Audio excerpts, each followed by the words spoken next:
Skibbity, what you say, what you say, oh, alright, turn that down. Howdy folks, you alright? Welcome to this Sunday morning in Brighton. You want to drive with me? I'm going to drive to Worthing. As always with these long videos, I'm going to timestamp what I talk about, so if you get bored of a subject you can skip on to the next one. Right, what to talk about? Well, I'm not talking about Boris Johnson and his bloody party at number 10. I've exhausted that subject. I'm sick of it to death. Let's move on. Let's move on. I think we all need to move on from that one. Not forget, but move on. I'm tired to death of it. Anyone following this Novak Djokovic story about him being refused entry to Australia for the Australian Open? I didn't take any notice of it at first because I tend to do the same tactic that I do with most sports people when they start diverging from sport into politics and opinions and stuff, and I take their opinions the same as I do John 5 streets down. I don't really care. Just because you're a famous sports person, your opinion is not more highly valid than any other person. But what did pique my interest was when Farage started sticking his nose into it. Good old Nigel Farage. He does make me laugh. So he decided, well, he's on this case of vaccines. He's not anti-vaccine, but he's he's pro-choice and letting people choose whether they want the vaccine, which I do, I have to say, I do agree with it. I've made my opinions on vaccines quite clear on my videos. I'm very, very pro-vaccine, but I'm also very, very pro-choice. If you don't want to get the vaccine, that's no problem to me. I'd say you're being silly, and I say you're being stupid, but that's your choice, and I would never want to force anyone to do it. I do get a little bit upset, which I've said in my videos, when people that are unhealthy or know they're at risk and live an unhealthy lifestyle, they drink, they smoke, they're overweight, decide not to take the vaccine and then end up in hospital at the taxpayer's expense. That does make me angry. But overall, I'm pro-choice with the vaccine. So I agree with Farage on that one. But it was quite amusing about him sticking his oar in with Novak Djokovic is, of course, we know that he spent the last decade trying to deport Eastern Europeans from this country. Novak Djokovic is from Serbia, I believe, Serbian, and he recently went to visit his family in Serbia, Novak Djokovic's family, because he's going on board. It's serving his political agenda right now, and Andy Murray, the Scottish tennis player, put up a funny tweet with a picture of when Farage went to visit his Novak's family, and just put a quote of something along the lines of the embarrassment when they find out that Farage has spent the last 10 years trying to deport Eastern Europeans, which I thought was quite amusing. I don't follow Twitter, but I saw this come up, and it's just so true about the guy. It's so true. It's so true. When it serves his political agenda, he doesn't like Eastern Europeans. His famous quote on I don't know what show it was, I guess it was Question Time, was it, when he said, wouldn't you all be afraid, let's let this guy out, come on mate, no, yeah, wouldn't you all be afraid and upset if a group of Romanians moved in next door to you? No, I wouldn't. So yeah, when it serves his agenda there, he doesn't like Eastern Europeans, but when it serves his agenda to promote his pro-choice on the vaccine argument, which, like I said, I do actually happen to agree with, he will like Eastern Europeans. Yeah. I guess because they're wealthy Eastern Europeans, these guys, aren't they? If they're Djokovic's family, they've obviously got a bit of money, so he likes those ones. He doesn't like the poor ones that are here looking for work. Those are the ones he doesn't like. But as I do, just sort of flirting around the different videos on YouTube that I've seen about this and checking out some of the comments, people still don't understand the hypocrisy in Farage's argument. It amazes me. They're just going on a rant about, oh, Andy Murray, stay out of politics, what are you talking about? You you're racist yourself. You don't like English people. All this rubbish. And I pointed out a couple of times that, you know, it's a bit hypocritical that he one minute he despises Eastern Europeans, and the next minute he likes them. But you know, there's no talking to these people. There's absolutely no talking to these people. They will not. They would just not take on board the hypocrisy of Nigel Farage. He is their king and saviour, and he will never do anything wrong. And that's quite amusing. But yeah, when celebrities and sports personalities get involved in politics, you know, I changed my mind on this a few different times. You know, we had the movement during the Euros with the stance on racism and stuff, which I got on board with in the end. At the beginning, I'm just always dubious when celebrities and sports people just try and push their political views. You know, like I say, I don't take their opinion on board more than anyone else. Just because they're a celebrity, it doesn't hold any more weight with me. And when it comes to vaccines, I mean, I was critical of Novak Djokovic in one of my videos before when he was anti-vaccine. But the information is squirried now with vaccines, isn't it? When the vaccine first came out, we all thought, well, it's a vaccine, so you're not going to get COVID. But now we find out that it's a different type of vaccine, that you still get COVID, but it just, you know, doesn't make it quite as bad. So that kind of shuts away the argument of, you know, everyone should get vaccinated because we need to get herd immunity and stuff like that, because the argument doesn't hold up, does it? Because everyone can still get COVID. So whether you're vaccinated or not is up to you. I think it's all about how vulnerable you feel you are. And, you know, the information is completely different. So Novak, being a very fit, healthy sports star, if he doesn't want to get vaccinated, I understand that he had COVID as well, so he has got antibodies. You know, I have no problem with the guy. But it's when they start promoting it and you know, giving out misinformation. I'm quite upset with Joe Rogan. I used to love his podcast. I still do love his podcast if he gets the right guest on and they're talking about the right stuff.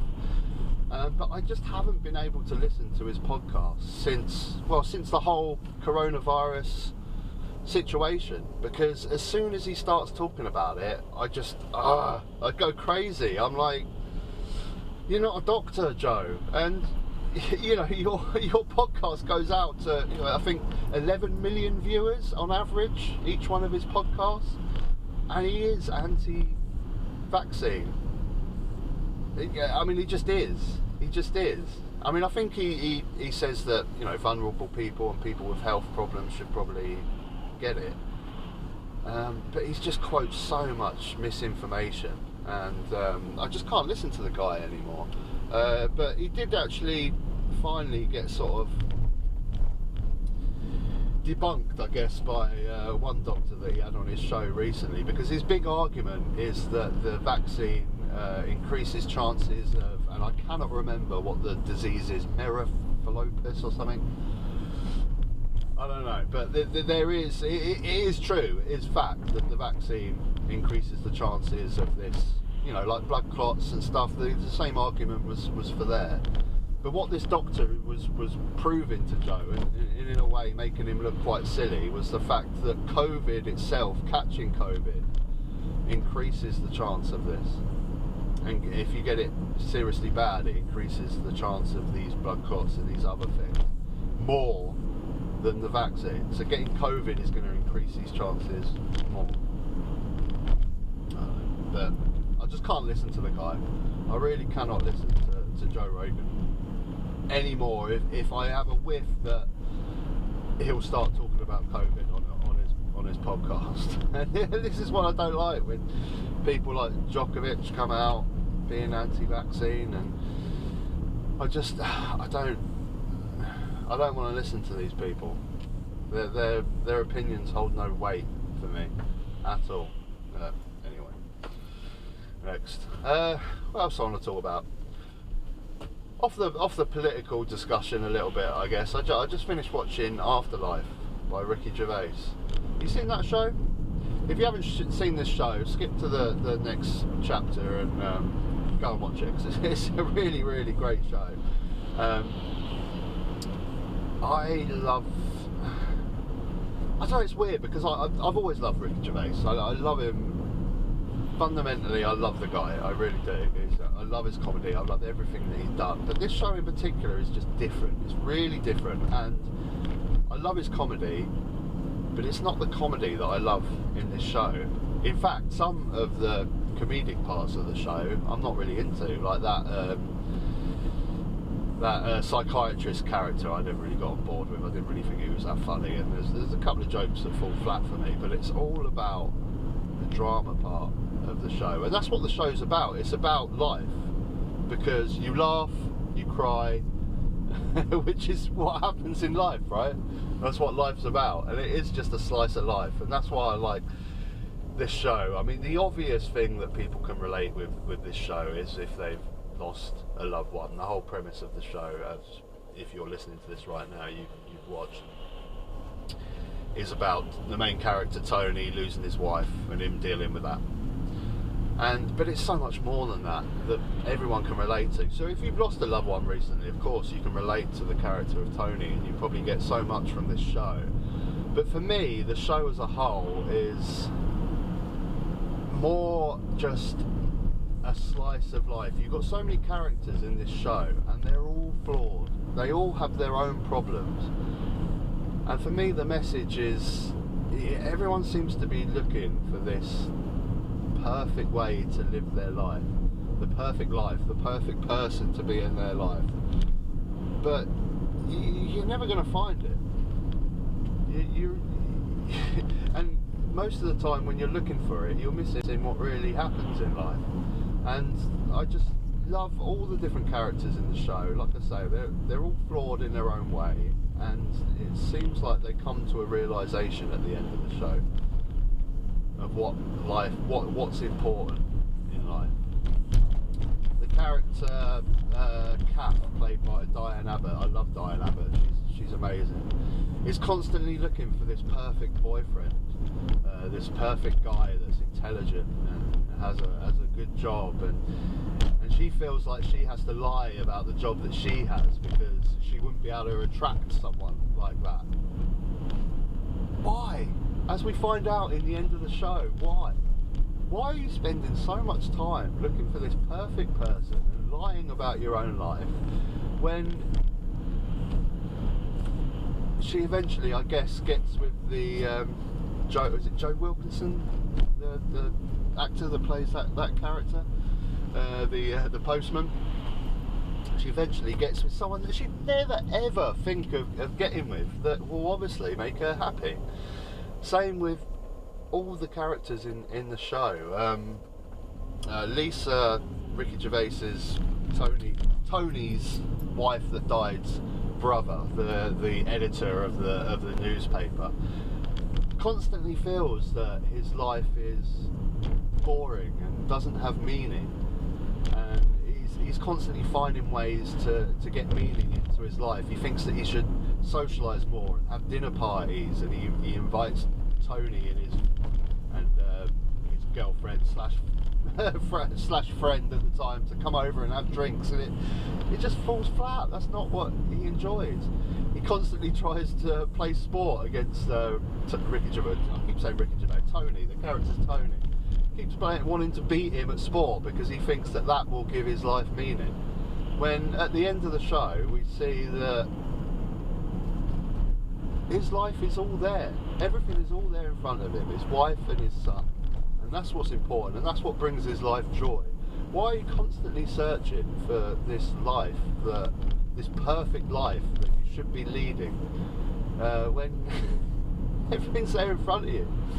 And, you know, all these characters are flawed, and they have their problems, and that's what the show means to me. We're all flawed. I think so much of mental health problems, problems with mental health that people have out there, is because, you know, it's like the social media thing. They constantly care about what people think about them.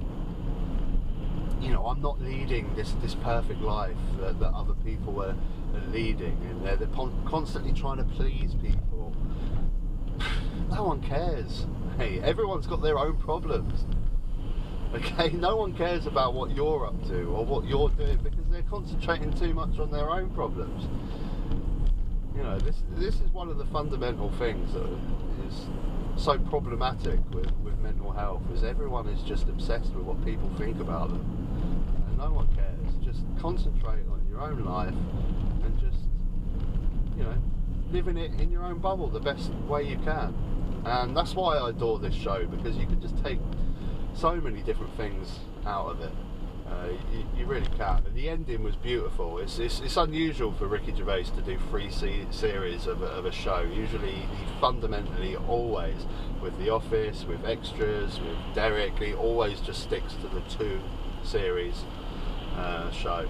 But he broke the mould for this one, and I think it was justified, because I think there was more story to tell on this. And the ending, I say, spoilers, I've told you to go watch the show and skip the chapter if you haven't seen this, but hopefully if you have seen this you'll watch it right now. But the very ending is beautiful, and a lot of people took a different thing, a message from it. It's for me it's kind of like a Sopranos ending, where you the viewer just makes up their own mind what happens. So the ending is he's at the fair, the village fair, everyone's happy, he sees everyone happy. He's also just given the life insurance away that he got from his wife, because he didn't feel like he deserved that money. He gave it away to charities, to people that needed it. And he ends the show walking off with his dog, and as he's walking away, the ghost of Lisa, his dead wife, is next to him. She disappears, the dog disappears, and then Tony disappears. A lot of people thought that meant that he committed suicide. The character had been dealing with suicide throughout the whole show, and a lot of people thought that was him saying his goodbye. He gave away all his money. There's a bit at the end where the photographer at the newspaper takes a picture of him and he salutes him, and a lot of people think that's like a goodbye, and that he went off and committed suicide. But I didn't take that from the ending. I took from the ending was life goes on. Lisa's ghost disappears first. She was the first one to pass away, and then eventually the dog will pass away, so the dog disappeared, and then Tony, Ricky Gervais, disappeared, and he will eventually die, and life moves on. It's just the circle of life, where we go through life experiences, we try to make the best of what we've got, and we have good times in life, we move on, and then we pass away. And that's what I took from the ending. But if you want to take something different from that ending, that's up to you. You can take that he committed suicide. Yeah, it's definitely a Sopranos style ending. I think you make up your own mind what happened to the character after that end shot. But yeah, brilliant show, and I got to admit, it brought a tear to my eye. It's the only show that does, really. I've never really had that with movies or anything like that, but that one did. It was quite emotional, but very, very, very good show. He also, at the end of that show, completely transitions from series 1, where he basically has the attitude that he wants to commit suicide.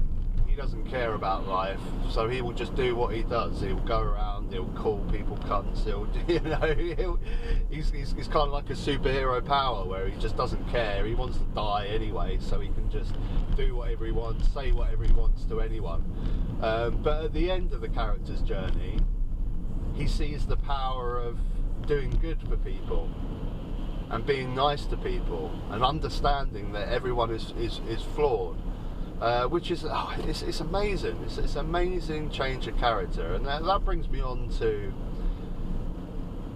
life in general, which is what this show represents, and realising that everyone is flawed, and we need to start talking to people more rather than arguing with people. I've said many a times in videos on this channel about stupid, pointless arguments online and just throwing out hate for no reason. We just live in a society now where we just want to argue with each other all the time, and I'm guilty of this, you know.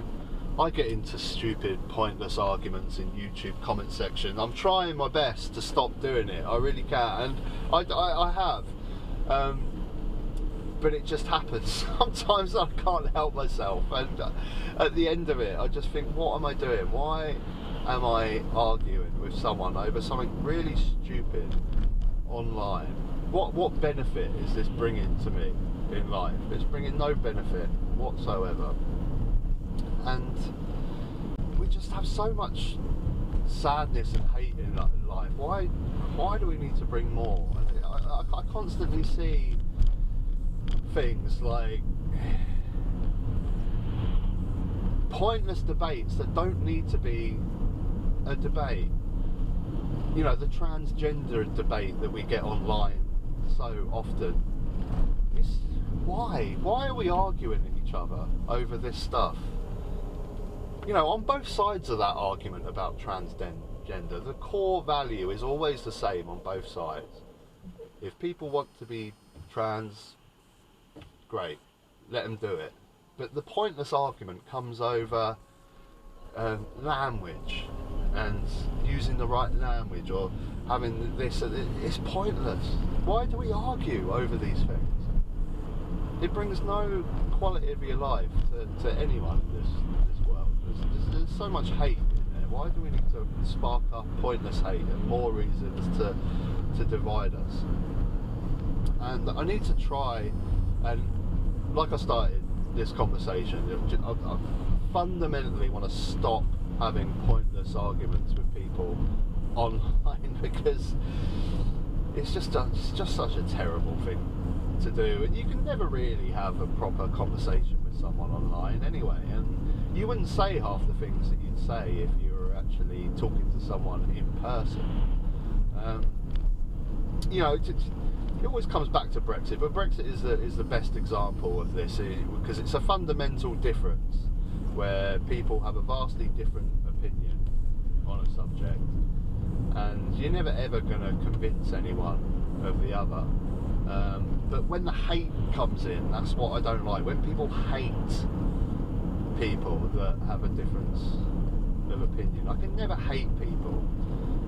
You know, I see a lot of people that say, oh, I'd never ever be friends with someone who votes Conservative, or, you know, I hate people that vote Conservative. You know, for me, in my opinion, I just think that they're misguided in politics. That's my opinion, but I just think they're very, very misguided. They've taken a lot of different information on board to what I have, which in a day and age of social media and algorithms is so easy to do. You know, you start watching similar videos online, you watch a couple of talk radio videos, maybe a GB News video, and then suddenly you're bombarded with that style of information. So do I blame people for that, taking that information on board? No, I certainly don't hate them. Although with this Tory government now, you know, every part of the media is saying how awful they are because they've got nothing else to report. You know, the scandal's all over, so you know it is hard to justify anyone voting Conservative now. But I don't hate people because of it. I don't hate people that voted for Brexit. For me, unfortunately, they just got taken down a tunnel of social media algorithms. Is that their fault? I don't think it's their fault. But I've come across a few YouTube channels recently that spend their whole time just hating on people. Hate all day long. There's a specific one that you know, I felt prey of what I was just talking about, the algorithms. The guy is left-leaning in his politics, and a few of his videos I enjoyed, and then I started watching some of his other content. I'm not going to say who it was, but I just found out that all his content is just hating on other people's viewpoints, other YouTube commentators. He just spends his whole time shutting people down and hating on them. And I don't know, I'm kind of babbling here, but I just don't think that's a healthy way to live, just constantly shouting down people. Okay, we can have political discussions on different politics and have different viewpoints, but that's all it's ever going to be. I don't ever hate anyone. Sorry about that, folks. I was just had a phone call come through, which I'm sure you really didn't want to listen to. I just delivered what I had to deliver in Worthing, and going to head back to Brighton now, but you don't have to come for the whole journey. Yeah, so this is Worthing. I actually grew up in Worthing. It's a funny old town, Worthing. I haven't lived here for 12 years. It's changed quite a bit, I think. But it always used to be an interesting town. You have an interesting scene in Worthing. They've always had a big rock music, metal scene in Worthing.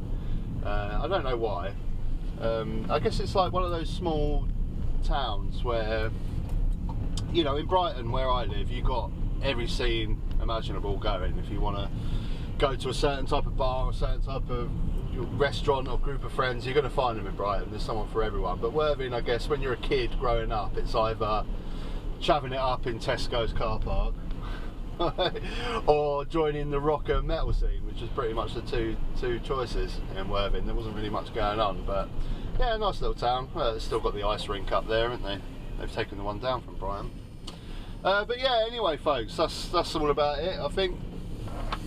Let us know in the comments what you thought.